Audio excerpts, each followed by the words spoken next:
Novak Djokovic. We may have seen the last Serbian at the Australian Open. For a brief period this afternoon, all was calm at Melbourne Park. With no word of any developments in the Novak Djokovic saga, the focus of those in attendance was on the practice sessions and qualifying matches taking place across the many courts here. Shortly before 6 p.m. local time, mobile phones were suddenly being feverishly passed around in the stands as news of the second cancellation of the Serbian's Australian visa came through. It seemed inevitable since Monday that this course of action would be followed by the Immigration Minister Alex Hawke, but there was still a sense of shock given that tennis has never quite known anything like this. It is hard to overestimate the ramifications that this will have for the sport. The course of tennis history could well be altered as Djokovic now looks set to be denied the opportunity here to win a 21st Grand Slam men's singles title, which would have given him sole ownership of the record from his rivals Roger Federer and Rafael Nadal. If a 3-year visa ban is imposed, then it is quite feasible that the 9-times Australian Open champion will never again appear at his favorite tournament. He turns 35 in May. Australia cancels Djokovic's visa for second time. If Djokovic continues to refuse a COVID-19 vaccine,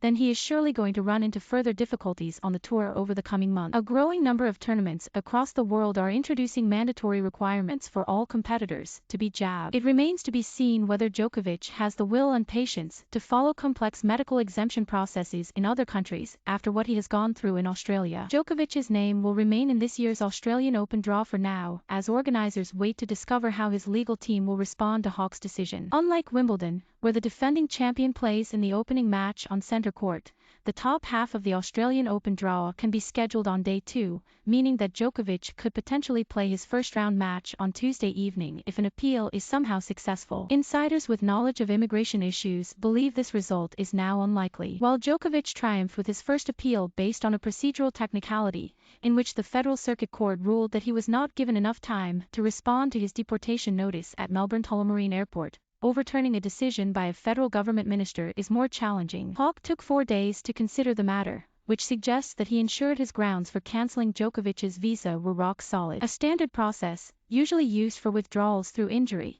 will be followed if Djokovic's name has to be removed from the number 1 seed position in the draw. If this is done before the first order of play is released on Sunday, then the number 5 seed Andrey Rublev will take the slot at the top of the draw sheet. The number 17 seed Gael Monfils is moved into Rublev's original slot, while Alexander Bublik becomes the number 33 seed in the position vacated by Monfils. A player who lost in the final round of qualifying will then be given a second chance as a lucky loser to complete the field.